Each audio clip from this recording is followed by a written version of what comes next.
अमरावती शहरातील सर्वाधिक वर्दळीचा आणि नेहमीच गजबजलेला बसस्थानक परिसर आज अचानक प्रशासनाच्या धडक कारवाईचा साक्षीदार ठरलाय। महानगरपालिकेच्या अतिक्रमण विभागाने आणि वाहतूक विभागाने संयुक्त मोहीम राबवत बसस्थानकाच्या प्रवेश आणि निर्गमन मार्गावरील अतिक्रमणांवर कारवाई केली आहे। मात्र या कारवाई दरम्यान काही दुकानांवर कारवाई झाली तर काहींना वगळण्यात आल्याचा आरोप होत असून राजकीय दबावामुळे कारवाई अर्धवट थांबवल्याची चर्चाही रंगू लागली आहे। नेमकी काय आहे संपूर्ण घटना पाहूया या विशेष वृत्तात। अमरावती शहरातील मध्यवर्ती बसस्थानक परिसर हा दररोज हजारो प्रवासी, वाहन चालक आणि नागरिकांनी गजबजलेला असतो। या परिसरात वाढत्या अतिक्रमणामुळे वाहतूक कोंडीची समस्या दिवसेंदिवस गंभीर बनत होती। याच पार्श्वभूमीवर गुरुवारी महानगरपालिकेच्या अतिक्रमण विभागाने आणि वाहतूक विभागाने संयुक्त मोहीम हाती घेतली आहे। या कारवाईत बसस्थानकाच्या निर्गमन मार्गालगत असलेल्या अनेक अतिक्रमणांवर हातोडा चालविण्यात आलाय। दुकानदारांनी रस्त्यावर वाढवलेले शेड, टेबल, फलक आणि इतर साहित्य हटविण्यात आले। त्यानंतर कारवाईचा मोर्चा प्रवेश मार्गाकडे वळविण्यात आला।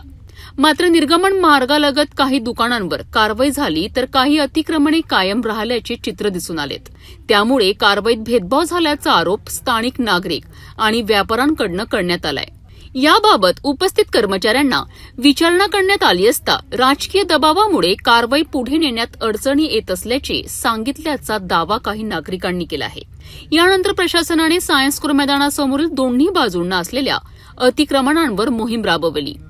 येथे अंडा, चायनीज आणि नाश्त्याच्या सुमारे 10 ते 12 हातगाड्या आणि तात्पुरती दुकाने उभी राहत असल्याचे दिसून आले। मात्र प्रशासनाची वाहने येत असल्याची माहिती मिळताच अनेक विक्रेत्यांनी आपले साहित्य तातडीने हटवून परिसर सोडल्याचे पाहायला मिळालेत। कारवाई दरम्यान अतिक्रमण पथकाच्या हाती काही टेबल आणि साहित्य लागलेत, तर बसस्थानकाच्या मुख्य प्रवेशद्वारासमोर बसलेल्या काही भाजी विक्रेत्यांना हटविण्यात आले। त्यामुळे कारवाईची तीव्रता आणि परिणामकारकता यावरही प्रश्नचिन्ह उपस्थित केले जात आहेत। प्रशासनाचे म्हणणे स्पष्ट आहे, शहरातील वाढती वाहतूक कोंडी कमी करणे, नागरिकांना मोकळे रस्ते उपलब्ध करून देणे आणि बसस्थानक परिसरातील सुरक्षेला प्राधान्य देणे हा या मोहिमेचा मुख्य उद्देश आहे।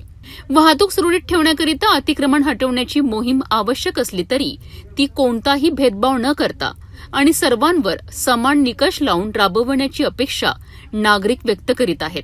शहर अतिक्रमण मुक्त करायचे असेल तर प्रशासनाबरोबरच राजकीय नेते, व्यापारी आणि नागरिकांनीही सहकार्य करण्याची गरज असल्याचे मत व्यक्त होत आहे।